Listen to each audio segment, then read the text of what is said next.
58 years, a police force in the city of Indianapolis has stood armed and ready to protect us.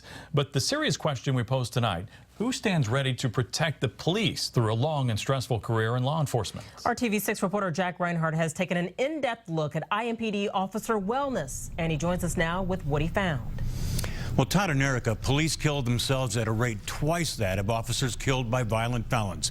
But helping police officers deal with problems on the job and at home isn't much of a priority for most law enforcement agencies. But Metro Police have a program unique to the profession that tries to make an officer's career safer and less damaging. Today, you are entering the ranks with some of Indy's bravest men and women. You will stand side by side with people who are prepared to keep others safe from violence. They gonna lock me up. That's why I'm trying to get in there. Please raise your right hand. IMPD's 10th recruit class, going forward to serve and protect. Welcome to IMPD.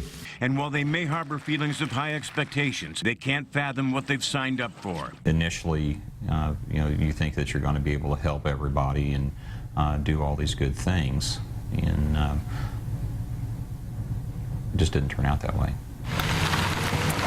Coping with an in-your-face profession, a world consumed with trauma, tragedy, and death, we expect our officers to accept the sights, the stresses, and the day-to-day grind of police work without betraying emotion. What we do is debilitating. What we do is unhealthy. We experience unhealthy experiences most of our career, so you have to be able to cope. Officer Jeff Patterson noticed his coping skills begin to wane 8 years ago. They crashed in 2008 when, as a homicide detective, he responded to the Hovey Street massacre, the killings of 2 young mothers and their infant children. I had to go to a hospital and sit and watch a child die. I had to wait for the heart monitor to go to 0, just listen to it slowly beep down to nothing, and then get the doctor's name, get the time of death, walk out the door like it was nothing. Officer Phil Smiley grew up in a law enforcement family, but it didn't prepare him for what he would encounter in his own career. As a narcotics detective, dope dealers robbed him twice at gunpoint.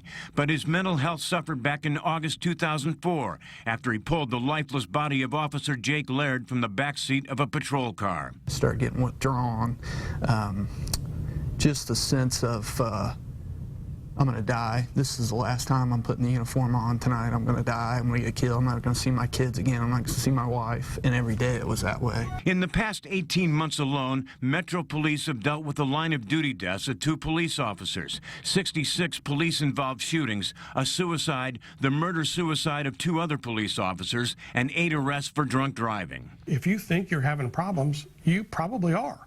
If you think you're having problems, go talk to somebody about it. Nobody has to know.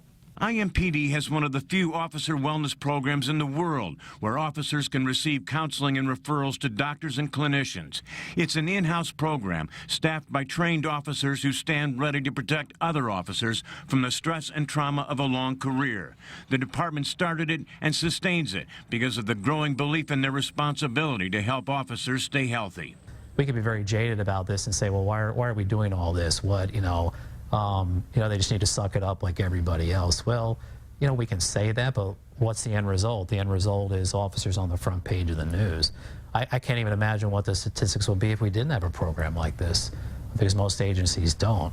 And last month, the Department of Public Safety announced a partnership with 6 area hospitals to provide anonymous mental health counseling to first responders and their families.